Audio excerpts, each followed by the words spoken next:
श्री गणेशाय नमः. धरोनी शिशूचा हात, अक्षरे पंडित लिहवीत, तैसे स्वामी चरित्रामृत, स्वामी समर्थ वदविती. मी केवळ मतिमंद, केवी वर्णू चरित्र गाध, परी माझा हा छंद, स्वामी समर्थ पुरविती. ज्यांच्या वर प्रसादे करुणा, मूढा होय शास्त्र ज्ञान, त्या समर्थांचे चरण वारंवार नमितसे. कृपाळू होऊनी समर्था, वदवावे आपुल्या चरिता, श्रवणे श्रोतयांच्या चित्ता, ब्रह्मानंद प्राप्त होवो.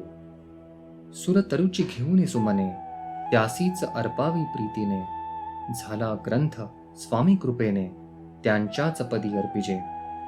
मागील अध्यायाच्या अंती 16 विनवी स्वामी प्रती, कृपा करोनी मजवरती, बडोद्यासी चलावे.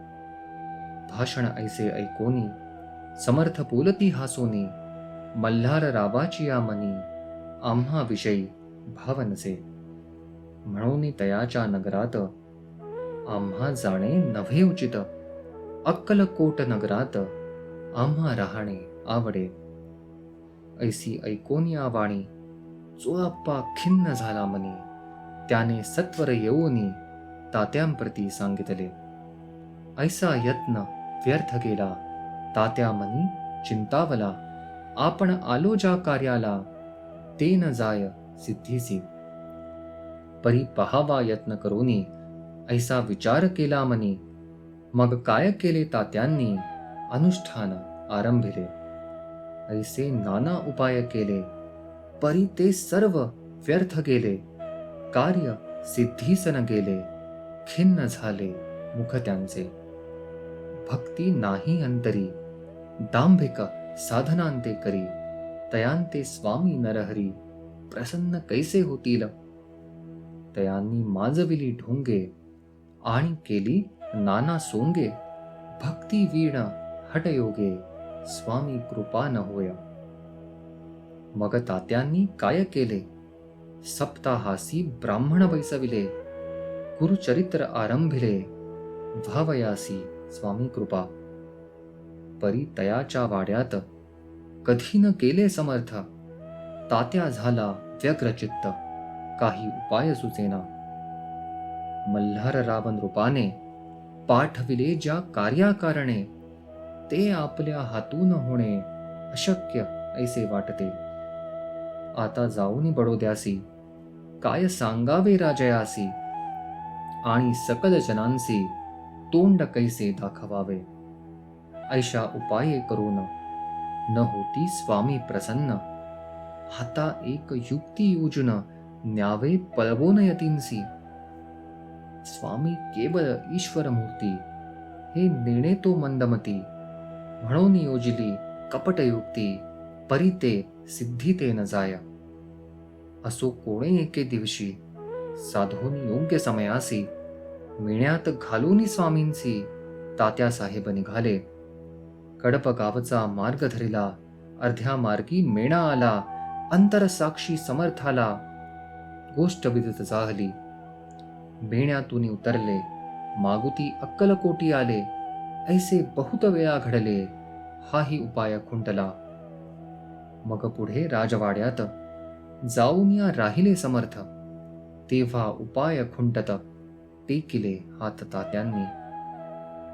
या प्रकारे यत्न केले, परी ती तुके व्यर्थ केले, व्यर्थ दिवस गमाविले, द्रव्य वेचिले व्यर्थची. मग अपयशाते घेऊनी, बडोद्यासी आले परतोनी, समर्थ कृपा भक्ती वाचोनी, अन्य उपाये न होय. परी मल्हार राव नृपती, प्रयत्न आरंभिती पुढती, सर्वत्रांसी विचारिती, कोण जातो स्वामीकडे.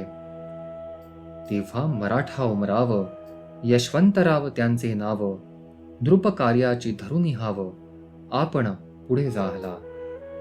स्वामी कारणे वस्त्रे भूषणे, धन आणि अमोल रत्ने, देऊनी त्याजवळी नृपाने, आज्ञा दिधली जावया.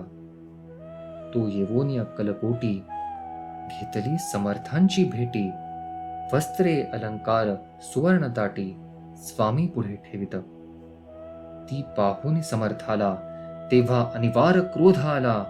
यशवंता पाहोनी डोळा, काय तेव्हा बोलले. अरे पेडी आणोनी, सत्वर ठोकायाचे चरणी. ऐसे त्रिवार मोठ्यांनी, समर्थ क्रोधे बोलले. क्रोधमुद्रा पाहोनी, यशवंतराव भ्याला मनी. पळाले तोंडचे पाणी, लटलटा कापू लागला. मग थोड्याच दिवशी आज्ञा आली यशवंतासी. सत्वर यावे बडोद्यासी, तेथील कार्यासी सोडोनी. साहेबा विषप्रयोग केला, मल्हार रावावरी आला. त्या कृत्या माझी यशवंताला गुन्हेगार लेखिले. हाती पायी पेळी पडली, स्वामी वचनाची प्रचिती आली. अघटित लीला दाविली, ख्याती झाली सर्वत्र. समर्थांची अवकृपा जयावरी, त्याच्या कष्ट होती शरीरी. कृपा होय जयावरी, तया सर्वानंद प्राप्त होय. महासमर्था भक्तपालका, अनादिसिद्धा जगन्नायका. निशिदिनी शंकर सखा, विष्णूचिया मनिवसे. इति श्री स्वामी चरित्र सारामृत नाना प्राकृत कथा संमत सदा भक्त परिसोत षष्ठोध्याय कोडः. श्री स्वामी चरणार्पणमस्तु. श्रीमस्तु. शुभं भवतु.